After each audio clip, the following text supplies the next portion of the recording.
Most of the time, when you watch videos on how to kill procrastination, one of the biggest tips is to eliminate distractions. And I completely agree with that. I agree with that. But one reframe that I've been using recently has really helped me overcome procrastination, and was the same thing that helped me write my books, same thing that helped me start this YouTube channel, same thing that has helped me all throughout my career. And today I wanted to share that with you. So if this is our first time meeting, hey there, I'm Dr. Gertrude Nontra, and on this channel I create videos on slaying grad school and navigating the career market after the fact. And today we're talking about killing procrastination. Now, one of the things I've been doing that has really helped me when it comes to killing procrastination is setting a focused time of work. So here's what I mean. So if there's something I need to work on, now most of the time we procrastinate because we are afraid of doing that thing. We are afraid of let's say you have to write a book, right?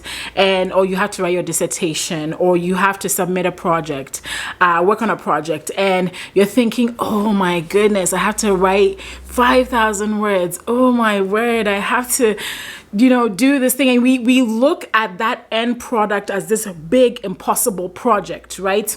And that looks intimidating for all of us, and for most of us, our brains are wired to escape from anything that seems dangerous. And so when those thoughts come to us, the first thing is let's escape, and that's why we tend to procrastinate. If you take that same task and you say, okay, it's no longer a 25,000 word book, it's no longer like a long 200-page dissertation, I'm just going to work on this for 1 hour.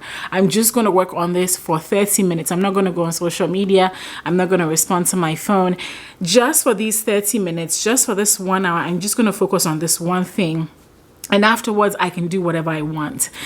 And this is how I've essentially been able to do just about anything that, most people will deem successful.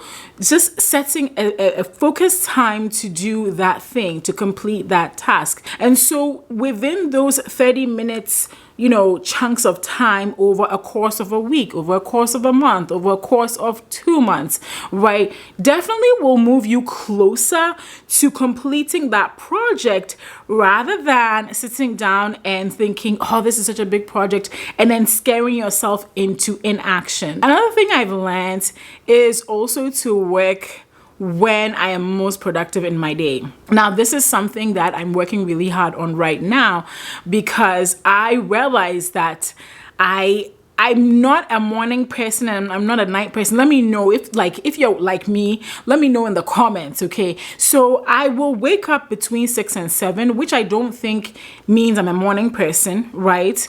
But then I also sleep quite late. I sleep between 11 and midnight.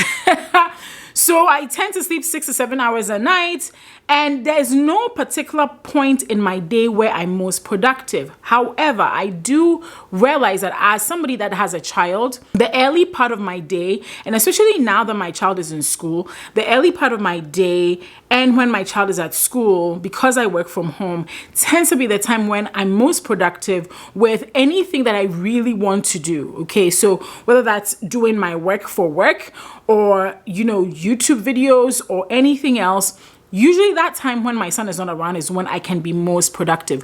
The moment he comes home, he requires lunch, he may need help with something else, and so it's not as easy. And I like how progressively my hair has come out of the little bun I put it up in over the course of this video. Anyway, let's move on. And so really taking that into consideration, that I have fewer distractions, right? And my son, not that he's a distraction, but when he's around, I just can't do as many things productively as I want to.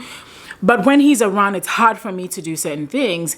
And then recognizing that, and then capitalizing on the time that I have to work, is an immense blessing, and helps me get more things done, and helps me kill procrastination. Because then when he comes home, it's just like, oh, I want to hang out with him. Oh, I want to do that. And then by the time I realize it's bedtime, we're asleep, and the next day has come in, I haven't tackled that thing. So then I take advantage of the time when he's not around. So these are the two major ways in which I reframed tasks and projects and taking advantage of the time that I have to do certain things. And also, even within that time, having these focus sessions of doing the work that I want to do.